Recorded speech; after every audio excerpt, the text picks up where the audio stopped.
Welcome to the Know, I'm Meg Turney. Here's your Thursday roundup. Rockstar could be set to steal E3 this year thanks to a new announcement from their parent company, Take-Two Interactive. During an earnings call yesterday, the company said Rockstar Games is of course hard at work on some exciting future projects that will be revealed soon. For those of you totally well versed in the English language, that's projects with an S, indicating that we might be getting more than one E3 reveal from Rockstar. Hell yeah! It's highly likely that if we get any announcement from Rockstar at all this year, it'll be in the form of the follow-up to Red Dead Redemption, since it's all but confirmed that the next game is in development. This is all following prior comments that Take-Two CEO Strauss Zelnick made back in February, stating his company would be making its presence known at E3 in a big way. So I say to you, Mr. Zelnick, I'm ready to see you in a big way. That was way more sexual than we need on a Thursday morning. One other company, got a laugh out of Justin though. One other company we know for sure will be coming to E3 in a big way, there we go again, is Square Enix, who have finally detailed more plans for their show. We did an E3 rundown earlier this week. You guys asked about Square Enix.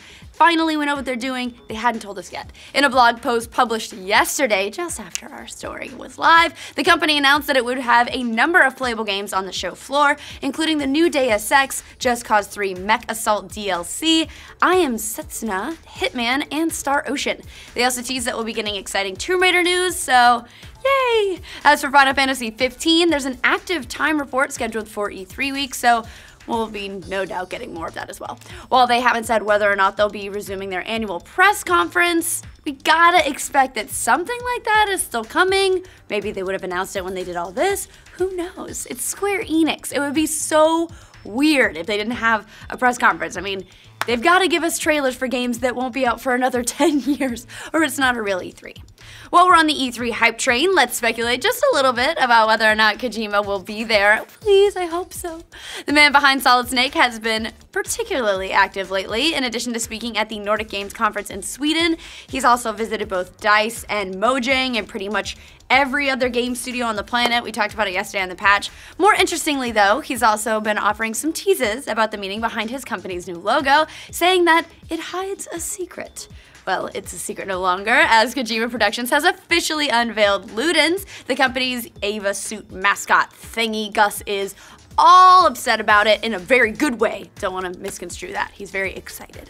The company stresses that it's not an image from the game, but it's possible that the mascot hints at the themes of the new game in some way. To which I say, if it's all about Evas and like mech battles, yes please. Following the reveal, Kojima tweeted, "We'll deliver the new play in the new future with the cutting edge equipment, technology, and the frontier spirit." So, just as clear as always, Kojima, we love you. We can spend the rest of the time trying to figure out what's going on in Kojima's head. We will never, ever know. I'm sure he'll give us an hour-long cutscene to tell us, but really the more pertinent question here is, why is someone making a Tetris movie? Sure, that's the more pertinent question. New details have surfaced about the abysmal film adaptation that nobody wants, including its budget, as well as its long-term plans. Not only has the Tetris movie, brace yourself here, been approved for an $80 million budget, but it's also going to be filmed in a trilogy of films. Yeah, we went from sex jokes to just downright outrage in just no time flat.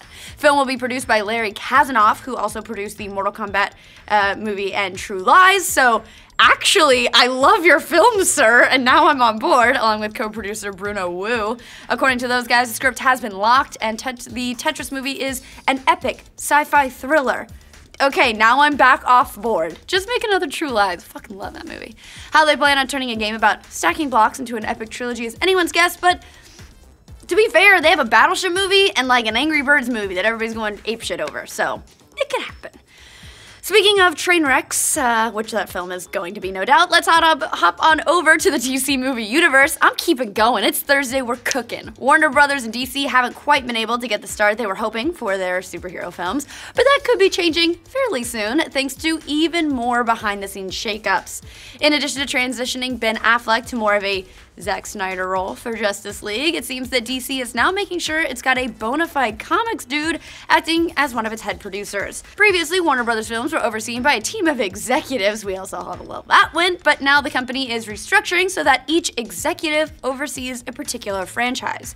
This change now places Jon Berg, who's a current executive VP, over DC films, but more importantly, his co-executive is going to be none other than Geoff Johns, DC's chief content producer. He's a legend. If you like comics and you don't know Geoff Johns, what the fuck are you doing with your life? By the way, this is maybe they're Kevin Feige, like their answer to that. So, hey, rather than having the movies produced by a team of executives, who knew that, having a comics guy might do some good? Well, we can only hope, at least. Everyone's got big hopes for VR and comic book movies. Is that the transition? Who knows? But now Google has announced that they're upping their VR game. No longer content to just give you some thrown-together cardboard, which everyone still went apeshit for, the company has now announced Daydream, its new VR platform built from Android N.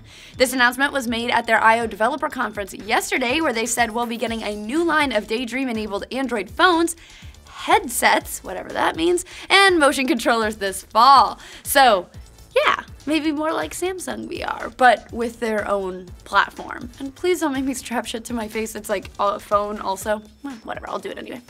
Already signed on to create new apps for Daydream are big players like Netflix, so say goodbye to the rest of our lives, and even big companies like, gaming companies that is, like Ubisoft and EA.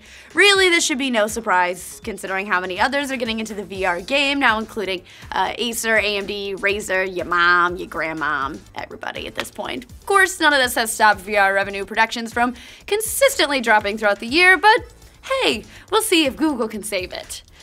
If all those new headsets ride to VR's rescue remains to be seen, but it looks like IGN may have come to the rescue of game trailers. Well, at least for its content and its brand.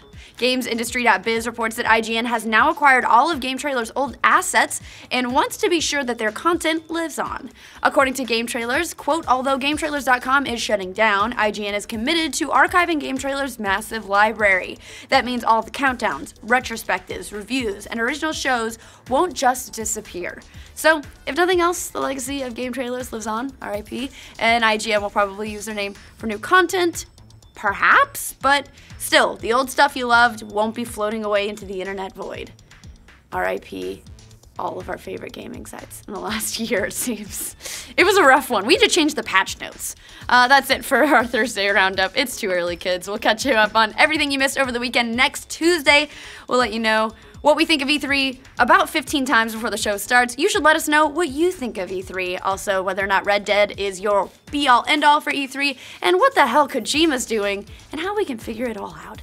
For your geeky updates from the internet, like this video, subscribe to the Know. I'm gonna get some coffee. Can I just say I fucking saved the shit out of that IGN Game Trailers transition. I fucking killed it. That's not at all what it said on the script. And I was like, oh, I fucked up. Nope, I saved it.